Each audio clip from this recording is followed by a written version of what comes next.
रात के 9 बजे अब हम लोग मुक्तेश्वर पहुँचे हैं। अब मैं आपको दिखाता हूँ, हम लोगों ने रूम ले लिया है, फाइनल कर लिया है। अब मैं आपको प्रॉपर्टी दिखाता हूँ कैसी है।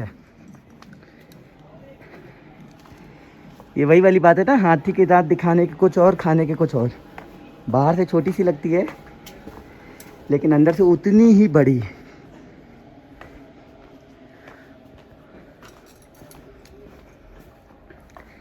वो हम लोगों का रूम है।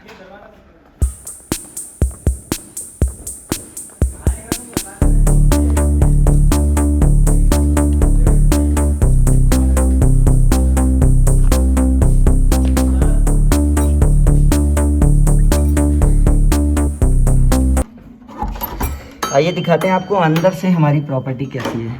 ये लगेज हमने आके रख दिया है। अंदर घुसते ही ये वॉशरूम दिया हुआ है। फिर ये टीवी का एरिया, ये डबल ऑक्यूपेंसी 2 डबल बेड हमने लिए हैं। कबर्ड दे रखी है। एक ये और वॉशरूम दे रखा है। एक ये दूसरा हमारा बेडरूम, और यहीं से ये बालकनी का रास्ता जाता है। ओहो भाई, अभी रात में तो आपको नहीं दिख रहा होगा, रात में तो आपको ऐसे ही लाइटें जलती दिख रही होंगी पहाड़ पर, लेकिन अल्टीमेट व्यू है बॉस, अल्टीमेट। मॉर्निंग में आपको दिखाऊंगा मैं कि कैसा लगता है। ओहो, सनराइज देखते ही बनता होगा यहाँ से। कमाल की प्रॉपर्टी है, कमाल की, बहुत अच्छी लगी मुझे।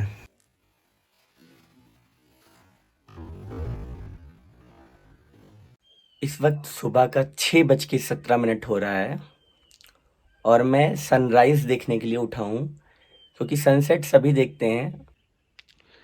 ये मेरी बालकनी का व्यू है, आप देख सकते हैं कितना प्यारा व्यू है। मेरी बालकनी से व्यू तो बहुत अच्छा दिख रहा था, लेकिन मैंने सोचा क्यों ना मैं आपको वहाँ से व्यू दिखाऊं जहाँ मेरा कल रात बर्थडे सेलिब्रेट किया गया था, प्री बर्थडे सेलिब्रेट। तो मैं आपको वहाँ से व्यू दिखाता हूँ।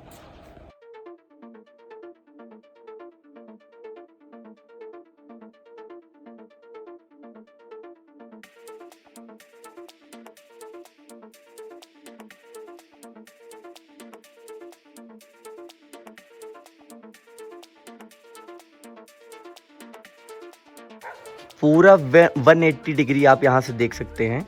यहाँ से आपको 180 डिग्री एंगल मिलेगा। और ऐसा बताते हैं कि यहाँ से हिमालय दिखता है। अभी तक तो मुझे नहीं दिख रहा है, अभी लगभग 5-10 मिनट में सनराइज़ हो जाएगा, तब देखते हैं कि कैसे दिखता है। ओहो, सूर्य की किरण जब हिमालय पे पड़ेगी तब देखते हैं कि कैसा लगता है। वो हमारी बालकनी है, पहले मैं आपको वहीं से व्यू दिखा रहा था, लेकिन वहाँ से व्यू आ रहा था, तगड़ा आ रहा था, लेकिन मुझे लगा कि जस्टिस नहीं होगा आप लोगों के साथ में, इसीलिए मैं यहाँ पे आ गया रूफ टॉप पर। देखिए सनराइज़ होते हुए, देखिए आप पहाड़ के पीछे से आपको सनराइज़ होते हुए दिख रहा होगा।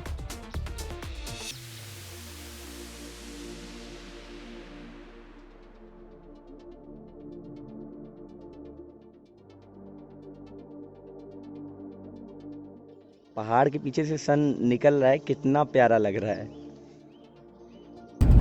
इस समय सुबह का 7 बज रहा है और हम लोग हिमालय दर्शन के लिए जा रहे हैं। मुक्तेश्वर 0 पॉइंट, जहाँ पे बिल्कुल रोड खत्म हो जाती है, वहाँ पे जा रहे हैं। वहाँ से हम लोग हिमालय दर्शन करने वाले हैं।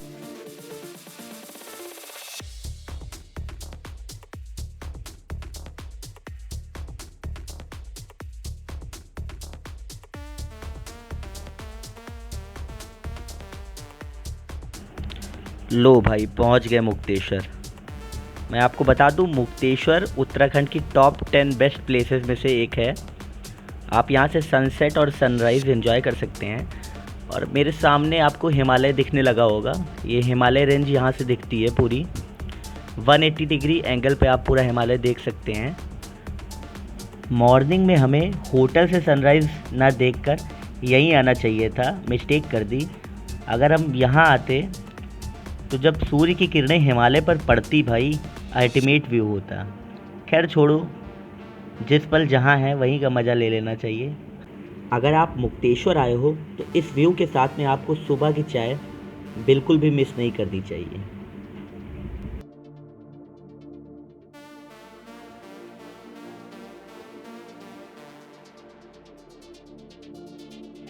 ये जो हम लोग व्यू पॉइंट आए थे, ये वहीं का किचन है। एक किचन एरिया आप देख सकते हैं, छोटा सा है। यहाँ पे आपको ये जो मेन्यू लगा है, इसमें जो कुछ लिखा है वो सब यहाँ पे आपको अवेलेबल मिलेगा। आप मॉर्निंग का ब्रेकफास्ट भी मंगा सकते हैं। क्या नाम है आपका? मेरा नाम महेश चंद्र है। आप कहाँ से बिलोंग करते हैं? सर मैं यहाँ पे जॉब करता हूँ। आपसे मेरे को बहुत अच्छा लगा। मुझे भी आपसे मिलकर बहुत अच्छा लगा। तो यहाँ पे आप मॉर्निंग में कितने बजे से ब्रेकफास्ट बनाना? हम सर 6:30 से अपना स्टार्ट करते हैं। अच्छा, आप मुझे एक चीज़ बताइएगा, यहाँ पे विजिट करने का सबसे अच्छा टाइम क्या रहता है? जुलाई से अगस्त। जो आप यहाँ पे बर्फ कब गिरती है? बर्फ सर यहाँ से दिसंबर से मार्च तक का टाइम होता है। लास्ट फर्स्ट टाइम गिरी थी, इससे पहले जो बर्फ गिरी थी 2012 में गिरा था। 2012 में। तो बर्फ यहाँ पे रेयर केसेस में गिरती है, बहुत कम चांसेस होते हैं। इतना ज़्यादा गिरा था कि उससे ज़्यादा अभी तक नहीं गिरा है। तो इससे पहले जो लास्ट टाइम बर्फ गिरी थी वो गिरी थी 12 मार्च को। तो इतना 3-3.5 फीट बर्फ गिरा था।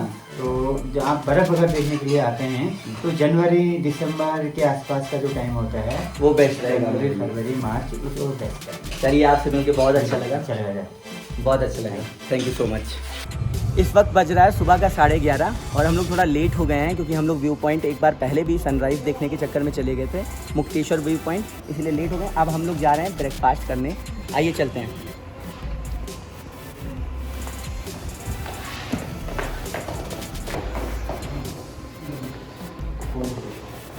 बहुत ही सही टाइम पर हम लोग आए हैं। जैसा कि आप देख सकते हैं, रेस्टोरेंट में कोई भी नहीं है। आइए इधर देखिए, यहाँ से बालकनी का व्यू भी मिलेगा हमें। यहाँ पे अगर मॉर्निंग में हम लोग उठे होते तो यहाँ से भी सनराइज़ एंजॉय कर सकते थे, चाय का सिप लेते हुए बढ़िया यहाँ से सनराइज़ एंजॉय करते, मज़ा आ जाता। तो आइए हम लोग ब्रेकफास्ट की टेबल पे चलते हैं और ऑर्डर देते हैं जल्दी से, और फिर खाते हैं, फिर आपको बताते हैं यहाँ का खाना कैसा है।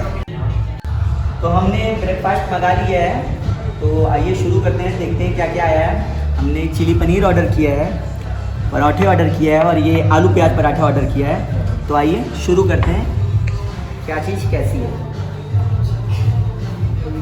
चेक करते हैं।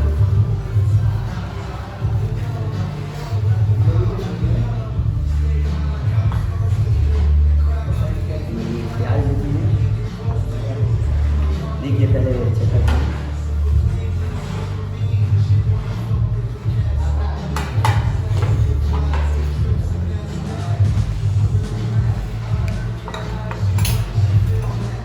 बहुत अच्छा भाई, चाय भी बहुत अच्छी है, बिल्कुल अपने घर वाला स्वाद है। ये खाना आपका बहुत अच्छा बना था।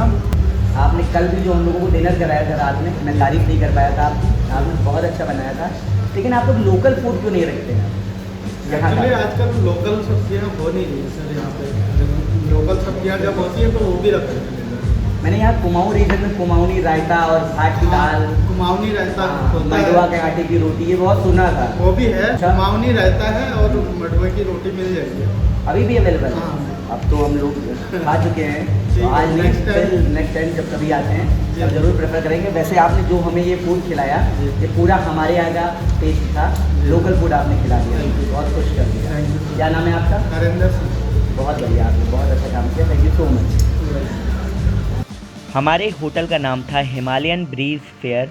अगर आप मुक्तेश्वर आते हैं तो आपको यहाँ स्टे डेफिनेटली करना चाहिए। होटल से चेकआउट करने के बाद में हमने उत्तराखंड में लैंड खरीदने के प्रोसेस के बारे में थोड़ा सा जानकारी हासिल की, क्योंकि पहाड़ों पे घर बनाना हर किसी का सपना होता है।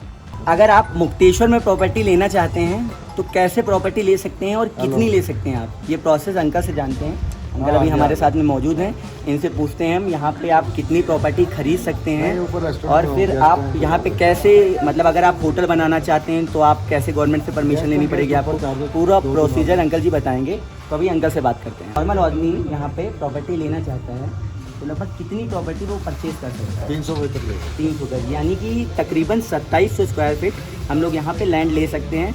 वहाँ पे 2700 स्क्वायर फीट इनफ होता है, आप अच्छा खासा फार्म हाउस बना सकते हैं। लेकिन अगर आप उससे भी ज़्यादा बिजनेस पर्पज से चाह रहे हैं तो अंकल सर उसका क्या प्रोसीजर होता है? अगर जैसे आप वो परमिशन लेनी पड़ेगी डिपार्टमेंट से, एडमिनिस्ट्रेशन से परमिशन लेकर कुछ इंडस्ट्री लगाना चाहे, होटल लगाना चाहे, वो मिल जाएगा। तो कुछ हम लोगों को उसके लिए ज़्यादा पे करना पड़ता है? इनके जो रूल्स रेगुलेशन है पता करना पड़ेगा आपको। अच्छा, वो पता करना पड़ेगा। आप भी बाहर से हैं, हाँ। दिल्ली से हैं? आपका नाम क्या है? मेरा नाम अनिल गिरी। अच्छा, तो अंकल यहाँ पे क्या लगभग प्राइस चल रहा होगा इस एरिया में? इस एरिया का तो कोई प्राइस ही नहीं है, जिसके पास लैंड ही नहीं है पहले बात। अच्छा, यहाँ पे लैंड ही नीचे नहीं मिल जाती है आपको 15 लाख, 10 लाख, 20 लाख रुपए नाली जमीन। है। मिल सकती है। हाँ, गज? सस्ती भी मिल सकती है, 5 से 10 किलोमीटर दूर जाओ तो सस्ती भी मिल अच्छा, सकती है। सस्ती भी मिल सकती है। तो यहाँ पे तो खूब टूरिस्ट आते होंगे आपके पास बहुत में? बहुत टूरिस्ट है, ये तो सबसे बेस्ट पॉइंट है यहाँ। तो अगर आप बिजनेस पर्पज से यहाँ पे लैंड लेना चाहते हैं तो ये बहुत बेनिफिशियल रहेगा। अगर आप फार्म हाउस बनवाना चाहते हैं तब भी आप यहाँ पे बनवा सकते हैं। 2700 स्क्वायर फीट आप जगह ले सकते हैं और वो बहुत होती है। अगर आप उससे ज़्यादा चाहते हैं तो आप लोग 2 लोग मिलके कंबाइंड रजिस्ट्री करा सकते हैं। 5400 स्क्वायर फीट हो जाएगा, लगभग 5400 स्क्वायर फीट। उसमें बहुत ही बड़ा फार्म हाउस भी बन सकता है, होटल भी बन सकता है। तो फाइनली अब हम लोग मुक्तेश्वर मंदिर पहुंच चुके हैं। अब यहाँ से हम लोकल लोगों के द्वारा थोड़ी जानकारी प्राप्त करने की कोशिश करेंगे, फिर थोड़ा सा ज्ञान आप लोगों को भी बांटने की कोशिश करेंगे।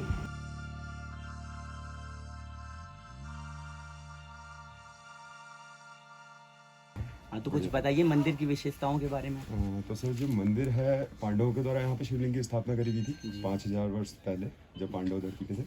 तो उसके बाद यहाँ पे महाराज जी थे, मुक्तेश्वर महाराज जी, जिन्होंने 350 साल पहले इस मंदिर का जीर्णोद्धार किया। और फिर उन्होंने यहाँ पे तप किया, ब्रह्मलीन रहे, मौन व्रत में रहते थे, 6-6 महीना किसी से बात नहीं करते थे। तो उनका एक समाधि मंदिर भी है जो राम मंदिर है, उसमें लाल बाबा जी बैठे हैं, उनके शिष्य। उन्होंने तो बंगाल जाके समाधि ली थी, तो इसी नाम से, मुक्तेश्वर नाम से, बंगाल में भी एक टेम्पल है। 2 टेम्पल ये हैं। यहाँ से मोक्ष प्राप्ति करके फिर पांडव आगे कैलाश की तरफ गए थे। बताया जाता है कि यहाँ एक गुफा भी है जो सीधे कैलाश जाती है। और साथ में जो पीछे चौली की जाली व्यू पॉइंट है, वो भी इसी से जुड़ा हुआ है। वहाँ पे एक मन्नत होल है, महाशिवरात्रि के दिन यहाँ पे बहुत बड़ा मेला लगता है। और मान्यता है कि जो निसंतान लोग होते हैं वो संतान प्राप्ति के लिए उस होल पे आते हैं और मन्नत मांगते हैं।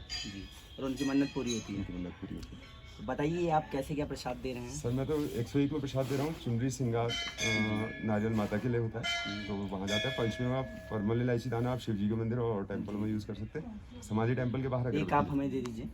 समाधि टेम्पल के बाहर अगरबत्ती जला सकते हैं। जी, चलिए, बहुत अच्छा लगा आपसे मिलकर। आपका नाम क्या है? मनीष सिंह मेरा। चलिए, नाइस टू मीट यू।